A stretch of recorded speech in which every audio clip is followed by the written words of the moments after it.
Querida Igreja, a paz do Senhor. Salmo 37, e eu quero ler convosco o verso número 18.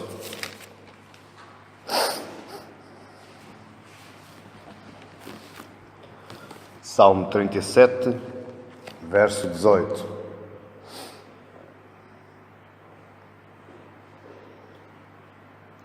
O Senhor conhece os dias dos retos, e a sua herança permanecerá para sempre. O Senhor conhece os dias dos retos, e a sua herança permanecerá para sempre.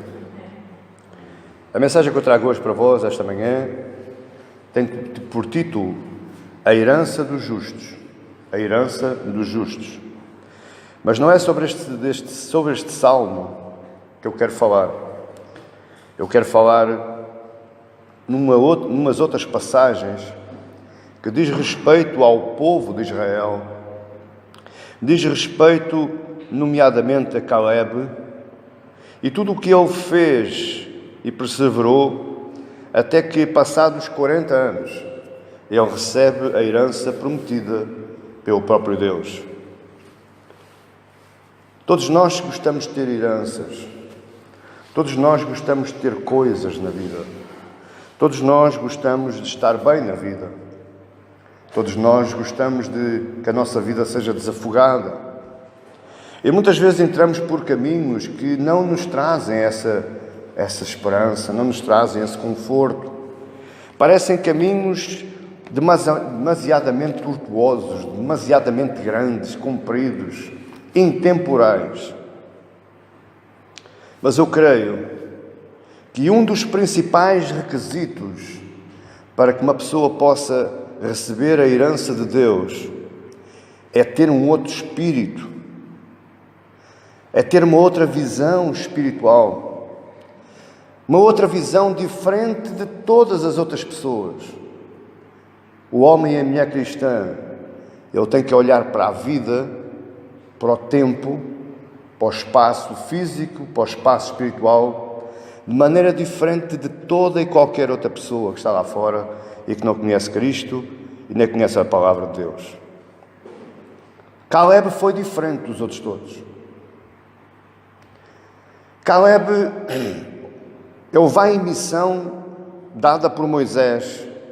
Ele e mais 11 príncipes da tribo de Israel, e eles vão espiar a terra prometida. E diz a Bíblia que ao fim de 40 dias eles regressam com boas notícias e outros com más notícias. Daqueles 12 homens, alguns traziam boas notícias, mas a maioria deles traziam péssimas notícias. Se você ler a Bíblia,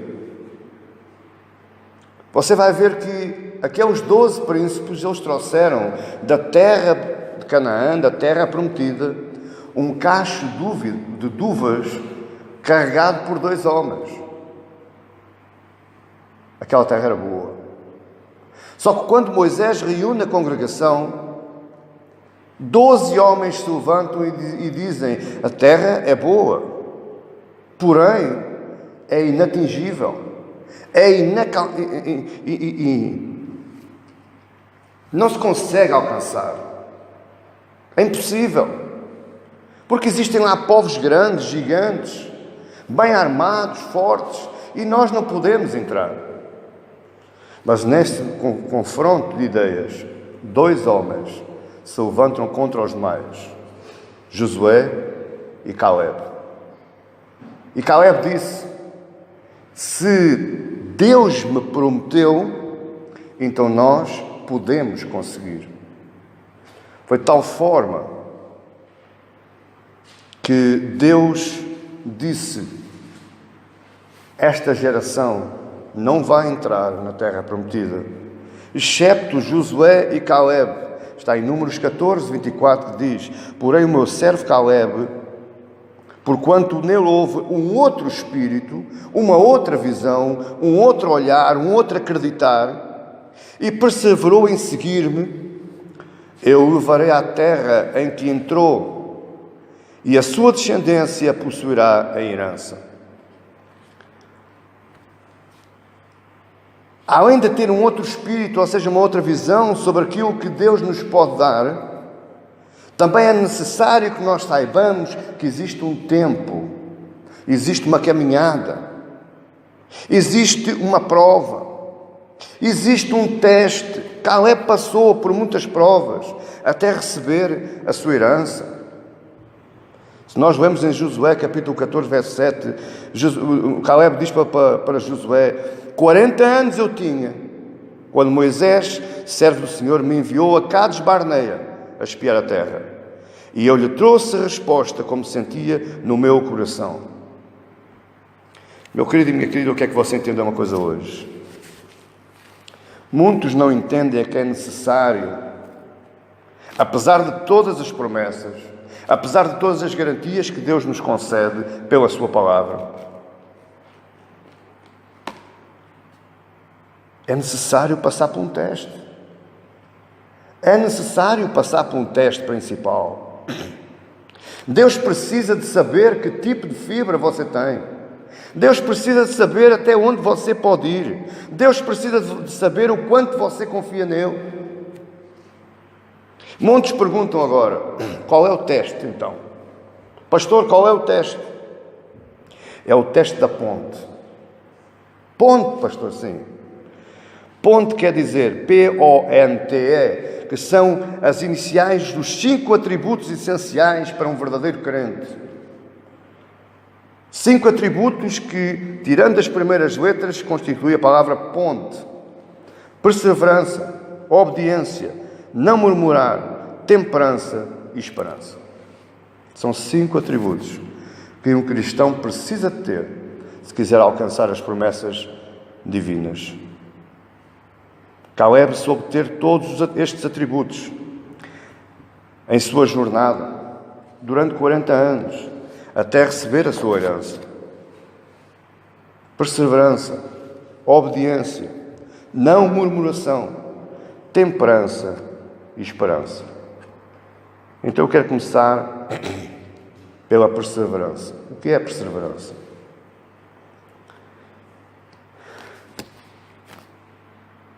Além de Caleb ter um espírito de visão diferente dos outros todos, ele possuía este requisito importantíssimo, que é de quem vive pela fé.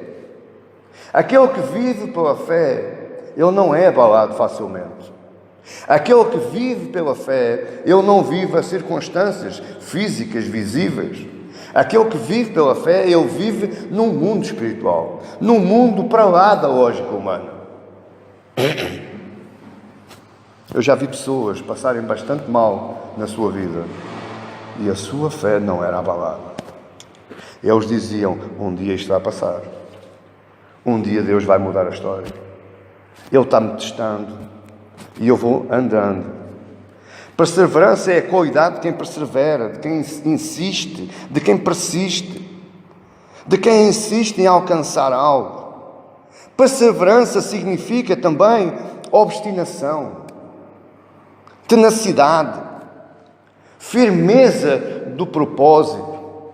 Eu vejo tanto cristão que ao primeiro abalo eles estão desistindo, ao primeiro abalo eles estão abandonando, ao primeiro abalo eles estão dizendo: esta não é a palavra verdadeira de Deus. E eles só dizem isso porque não conhecem a verdadeira palavra de Deus. O próprio Israel teve que passar pelo deserto. O próprio Israel, ele poderia ter saído do Egito, atravessado o Mar Vermelho a direito. Eram 2 semanas e meia de caminho a pé. Mas Deus os fez descer ao deserto e os fez subir e rodear o deserto várias vezes por um período de 40 anos. Era preciso, era necessário que Israel aprendesse quem era aquele Deus. E Deus arranjou um deserto, Deus arranjou dificuldades, Deus arranjou circunstâncias para ensinar a Israel. Caleb tinha estas características. Ele era perseverante, ele aguentou durante 40 anos. Você aguentava? Você aguentava esperar uma promessa durante 40 anos? Passando todas as coisas que ele passou.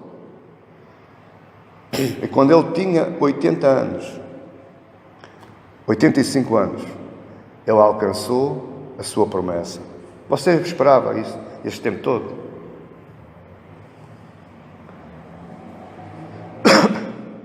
Diz a palavra de Deus que foi pela perseverança, ou seja, pela insistência de alcançar a terra, que Deus havia prometido, que Josué foi galardoado. Josué foi agraciado, assim como Caleb. Porquê? Porque eles foram persistentes.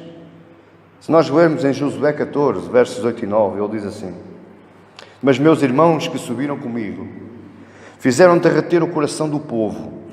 Eu, porém, perseverei em seguir ao Senhor meu Deus. Então Moisés naquele dia jurou, dizendo: certamente a terra que pisou o teu pé será tua e de teus filhos, a herança perpetuamente, pois perseverastes em seguir ao Senhor meu Deus. O crente precisa aprender a ser perseverante. O crente precisa aprender a insistir na esperança de alcançar um dia a sua promessa. O reino de Deus, meus amados irmãos, não é um passe mágico. Não é um bater com uma varinha de condão e tudo acontece. Infelizmente, é o que mais se prega aí, é o que mais se ensina aí. Por isso é que existem crentes que não são perseverantes, não são insistentes, não vivem pela fé, e ao mínimo abalo esses crentes caem, desanimam, abandonam, vão embora. Perseverança é a virtude daqueles que possuem uma visão. Perseverança é uma virtude daqueles que possuem um chamado diferente dos outros todos. Você foi chamado para ocupar uma terra prometida.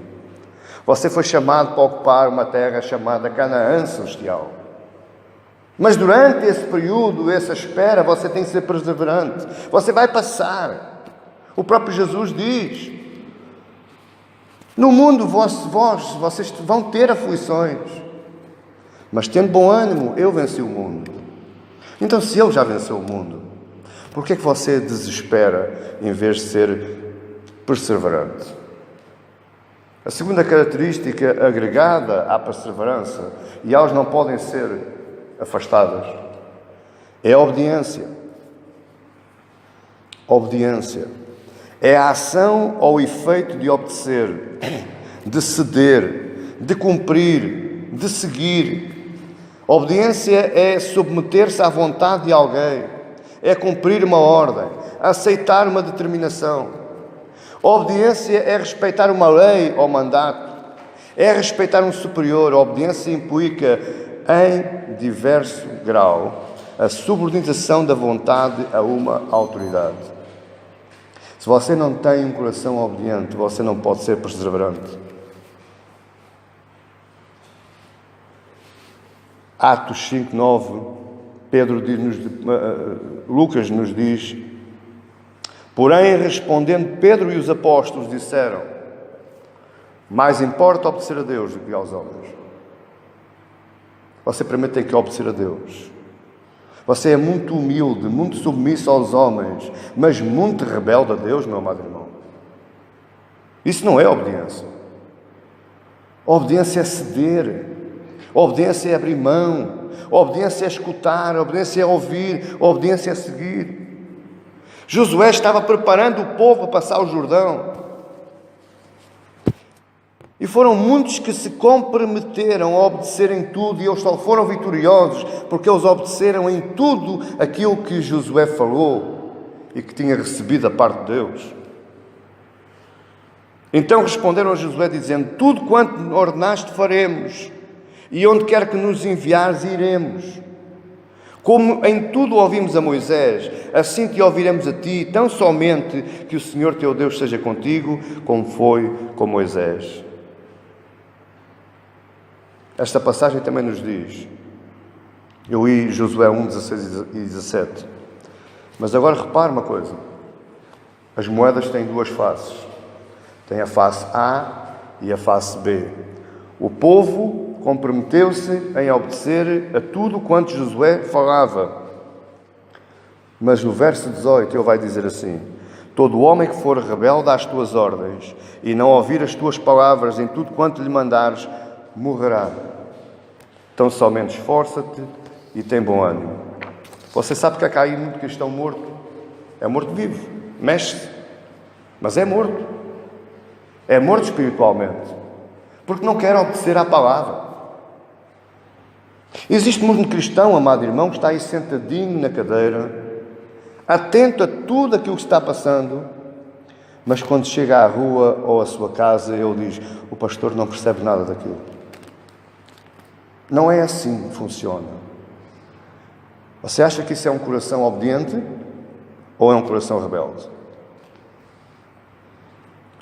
O que aconteceu aos insubordinados, àqueles que não quiseram obedecer, foi que morreram no deserto por causa da desobediência.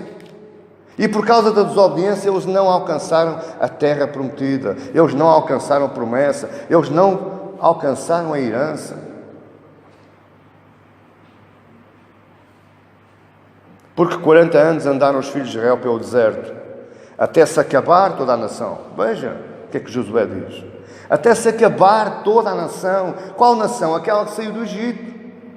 Essa nação que alcançou a graça de Deus. Deus ouviu o seu clamor, Deus enviou Moisés, Deus enviou Arão para falarem ao coração do faraó. Eles viram as 10 pragas, as 10 demonstrações do poder soberano de Deus. Eles foram retirados do Egito. Eles viram o mar vermelho se abrir. Eles atravessaram o pé em seco. Eles viram os egípcios a morrerem no mar vermelho. Mas mesmo assim eram desobedientes. Toda a nação. Os homens de guerra que saíram do Egito e não obedeceram à voz do Senhor, aos quais o Senhor tinha jurado que lhes não havia de deixar ver a terra, porque o Senhor jurara a seus pais dar-nos a terra que mana leite e mel. Que você tenha a coragem de orar a Deus e de se arrepender, porque muitas vezes você é um grande desobediente. Eu não estou a falar nisto pelo mau sentido. Eu não estou a falar nisto pelo tom da acusação. O objetivo da minha mensagem é levá-lo ao caminho para que você seja um justo que recebe a sua herança. Um justo que recebe a sua terra. Mas para isso você tem que transformar o seu coração. Para isso você tem que transformar a sua posição perante Deus e perante a palavra. O terceiro atributo, não menos importante, e geralmente quem não obedece pratica isto, é a não murmuração. Quem obedece não murmura, mas quem desobedece murmura. Arranja sempre uma justificação para o seu afastamento. Se você quer receber a herança que lhe é sua por promessa de Deus, você tem que aprender a não murmurar. Caleb recebeu a promessa porque ele não murmurou. Caleb disse: se Deus deu, então Ele vai dar, independentemente dos gigantes, independentemente das fortalezas.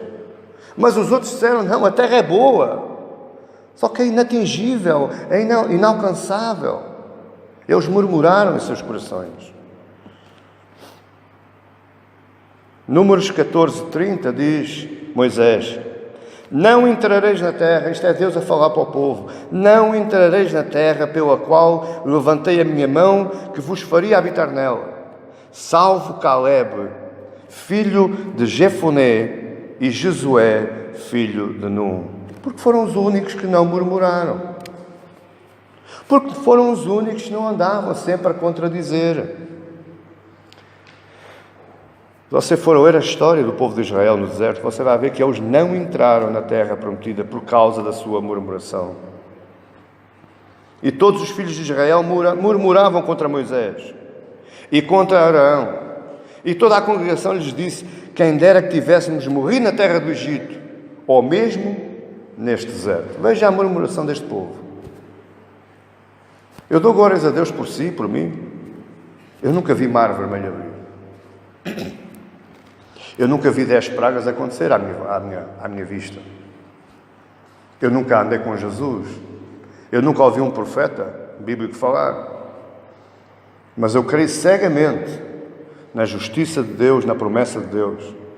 Eu creio cegamente na soberania, na bondade, na santidade de Deus. E se eu creio cegamente, a murmuração não está em mim. Crente bate com o carro. Crente tem problemas financeiros. Crente sofre doenças. Crente sofre adversidades. Crente é alvo de mentiras, de fofocas.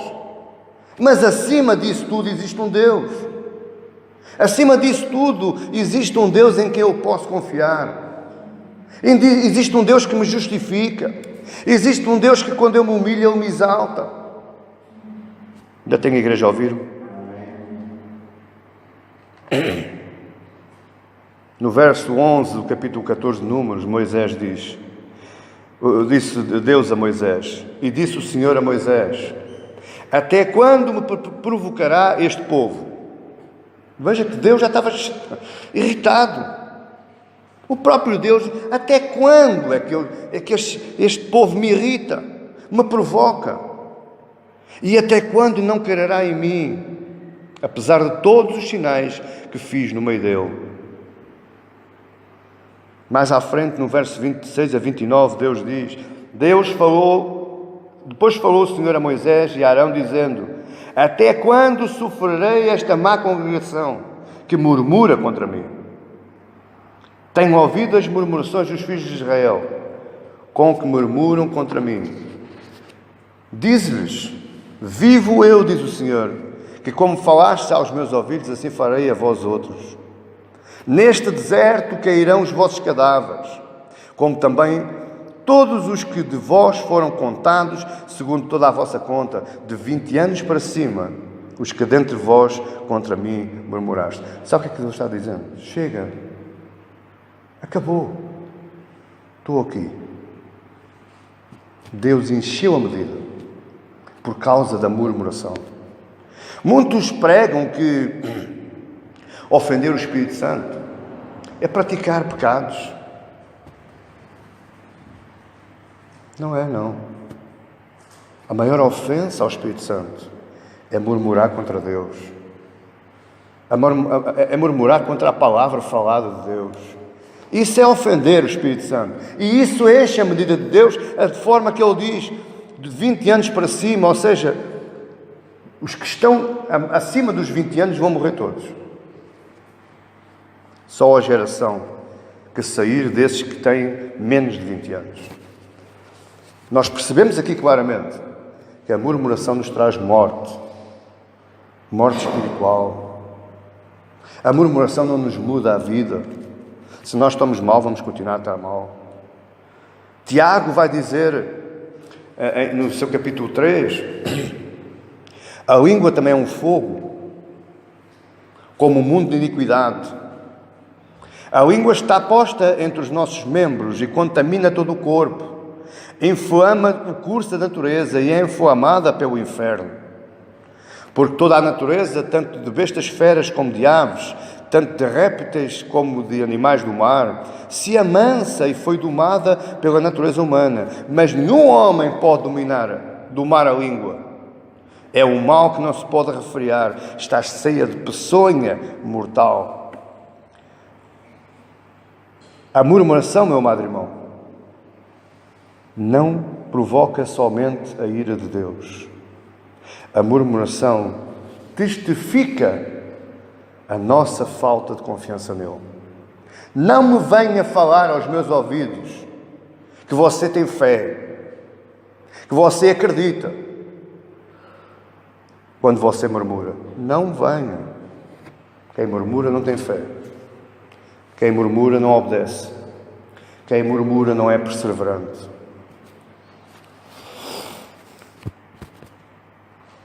Muitas pessoas esquecem aquilo que Deus fez por elas. Se você te fizer uma retrospectiva da sua vida, daquilo que você era antes de Cristo e daquilo que Cristo fez por si, Você vai ter motivos, muitos motivos, vários motivos, grandes motivos para dar glórias a Deus e não murmurar por causa da situação que você está passando hoje. É maior aquilo que Deus já fez por si do que todas as circunstâncias adversas que você está passando. Você está entendendo?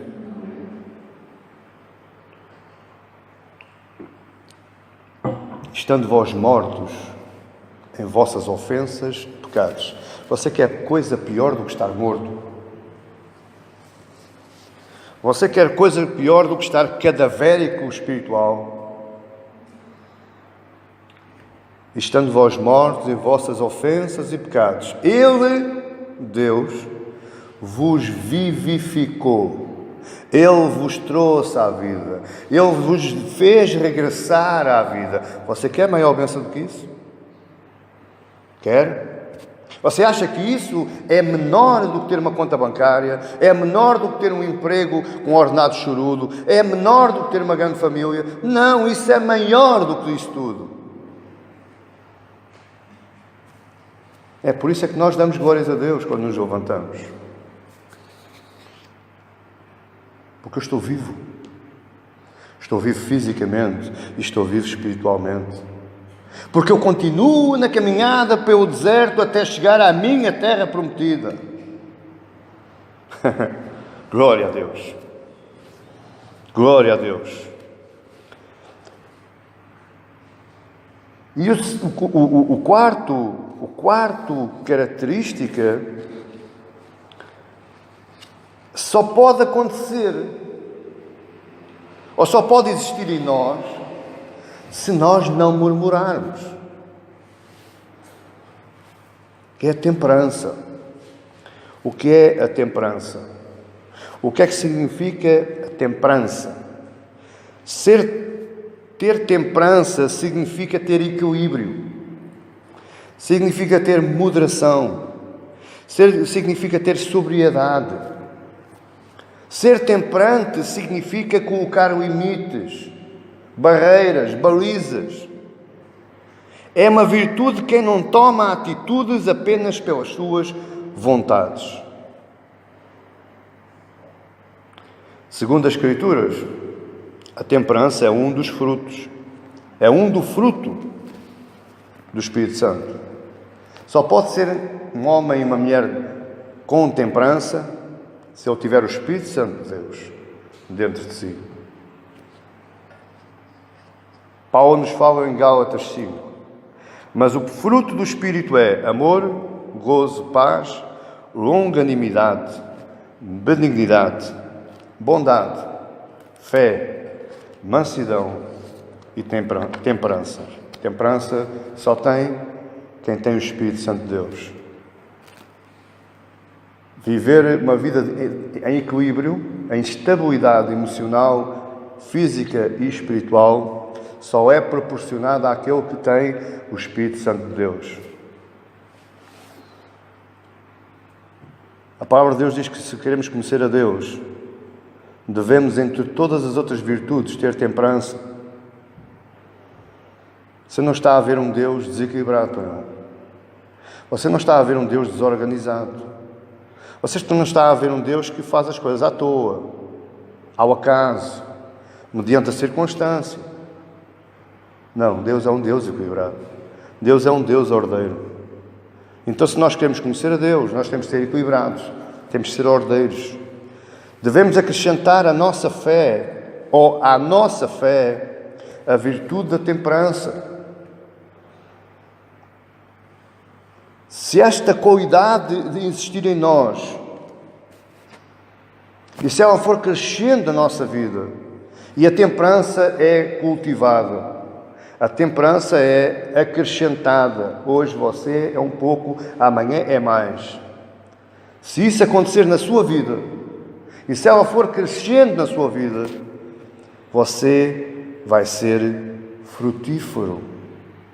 Você vai dar frutos.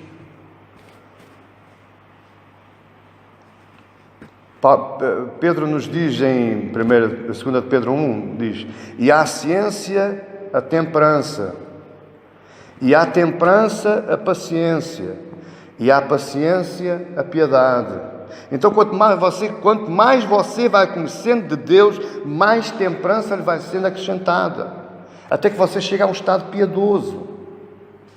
Você chega ao estado que Jesus era. Você está entendendo isto? Isto é muito importante. É muito importante que você entenda isto, que é para perceber o estado da sua vida. A palavra grega para temperança é enkrateia, que significa também autocontrole ou domínio próprio. Eu não estou aqui a falar pregaçõezinhas de autoajuda, sabe? Eu estou aqui a falar a palavra de Deus. Autocontrole e domínio próprio. Paulo, nas suas cartas, ele vai dizer lá em Coríntios, salvo erro, ele vai dizer que a perseverança é como a qualidade de um atleta em treinamento, em treino. Você não está a imaginar com um atleta de maratona que corre 42 km na prova, você não está a imaginar que ele começou a correr 42 km, você não imagina isso, não? Ele começou a correr 500 metros, 1000 metros, 5 km, 10 km, todos os dias aumentava um pouquinho mais, até que chegou à meta dos 42 km, e quando ele chega à meta dos 42 km, ele está apto para ir correr a prova, para alcançar a recompensa. Então você tem que treinar todos os dias um bocadinho, até que um dia você está apto para receber a recompensa. Temperança é a qualidade de se abster do impulso carnal para buscar algo mais precioso. Existem muitas promessas na nossa vida, no dia a dia, que não são boas para nós. Não nos trazem vantagem, só nos complicam a vida, só nos trazem prejuízo. E só o homem que exerce esta temperança, este domínio próprio, este autocontrole, é que vai olhar e analisar que realmente isto não me convém. Por isso é que a Bíblia diz, tudo é lícito. Tudo eu posso fazer, tudo eu posso ter, mas nem tudo me convém.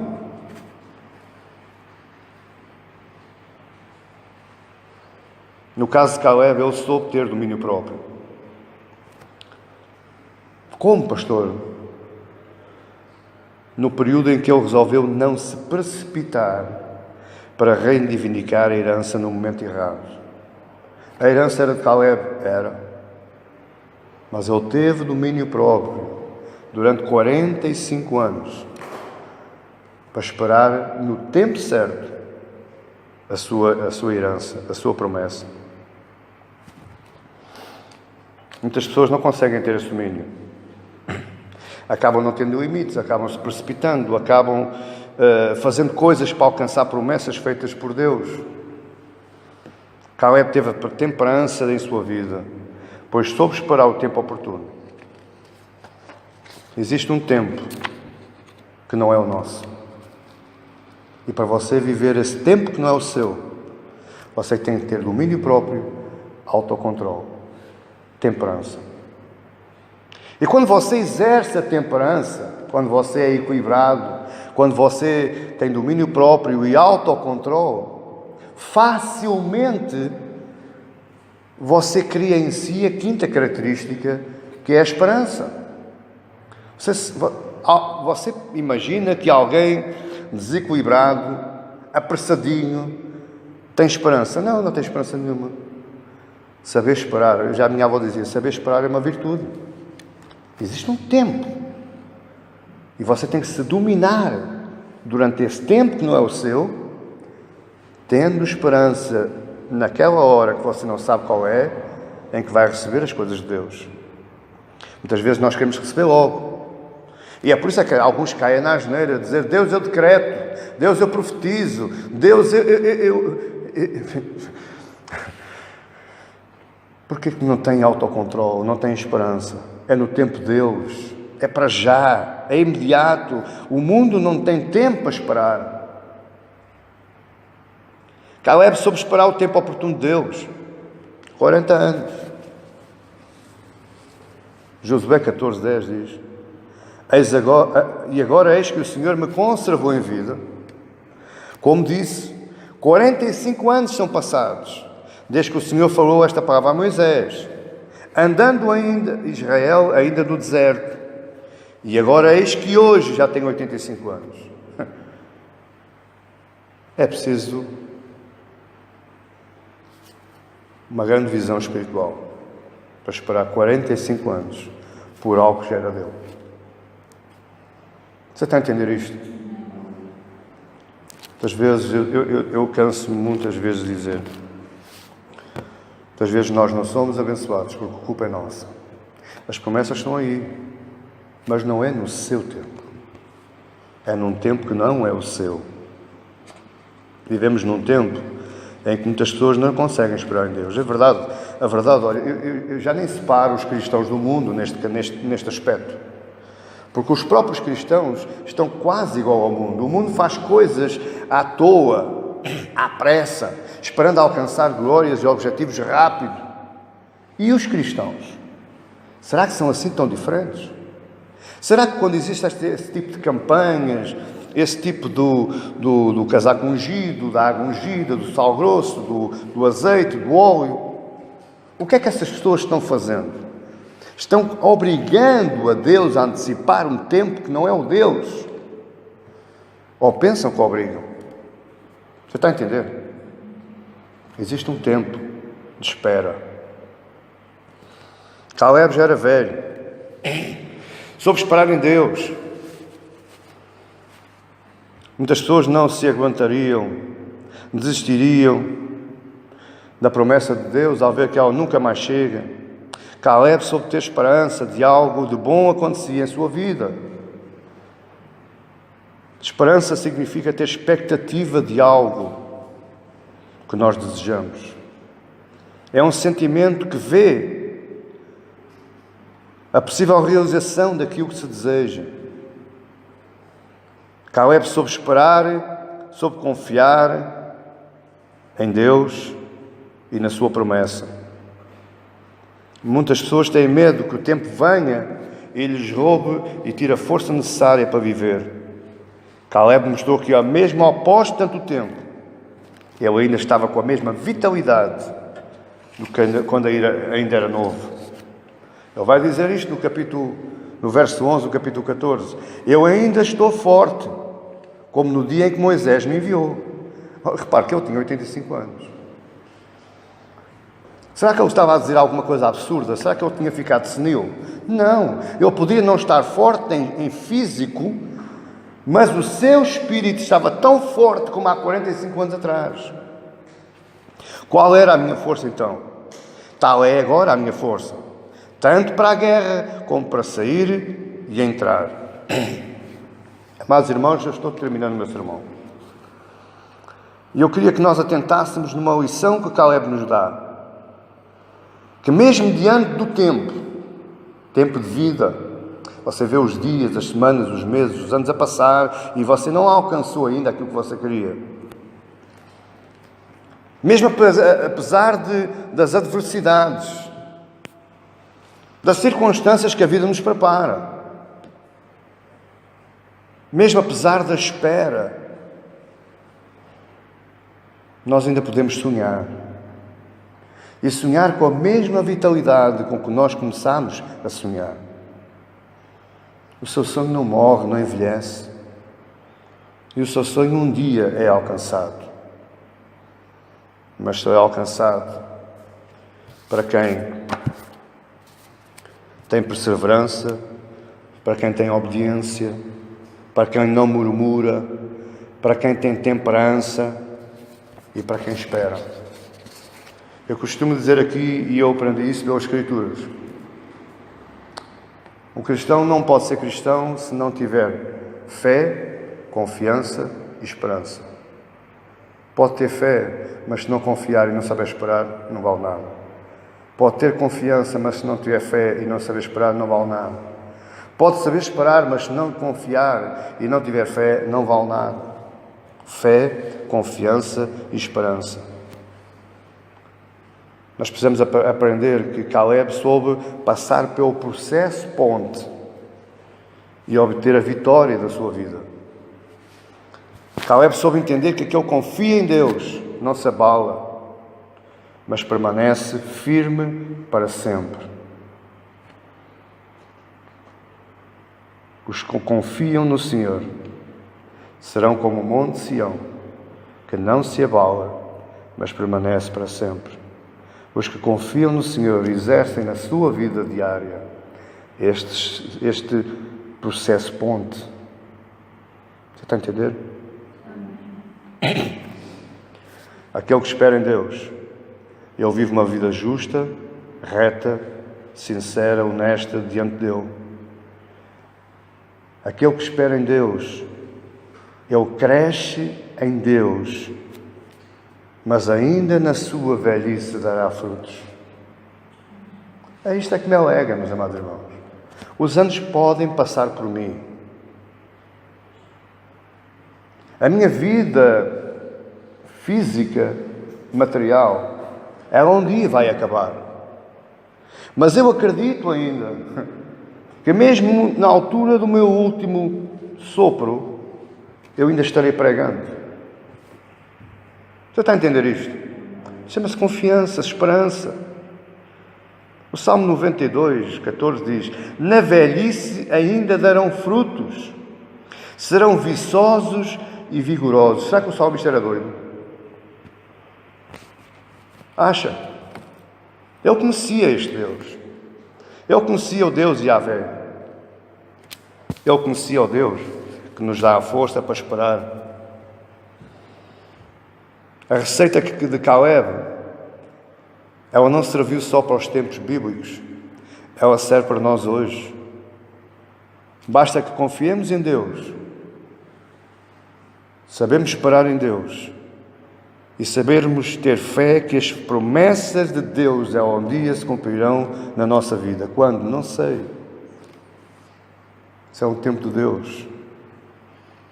O profeta Isaías nos diz: mas os que esperam no Senhor renovarão as forças, capítulo 40, e subirão com asas como águias, correrão e não se cansarão, caminharão e não se fatigarão. Caleb soube esperar. Caleb soube receber a sua herança. Caleb tornou-se um justo à face da terra. Ser justificado, ser justo, não é porque você se entregou a Cristo. Isso é um processo. Isso é o início. Isso é a base. Para que você seja justo aos olhos de Deus, você precisa ter fé nele, confiar nele, ter esperança nele. Para que você seja justo aos olhos de Deus e seja merecedor das promessas de Deus, você vai ter que passar por este processo ponte. Eu vou-lhe repetir para você ouvir. Perseverança, obediência, não murmurar, temperança e esperança. Se você atravessar este processo, ao fim deste processo, você chegou ao fim do seu deserto. E o que é que está ao fim do deserto? A terra prometida. Amém? Glória a Deus. Vamos ficar de pé.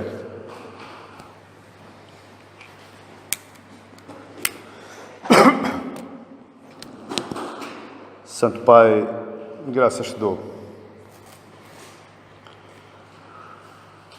Graças te dou, Senhor, pela tua soberania. Graças te dou, Senhor, pela tua graça, pela tua misericórdia. Graças te dou, Senhor, pela tua santidade.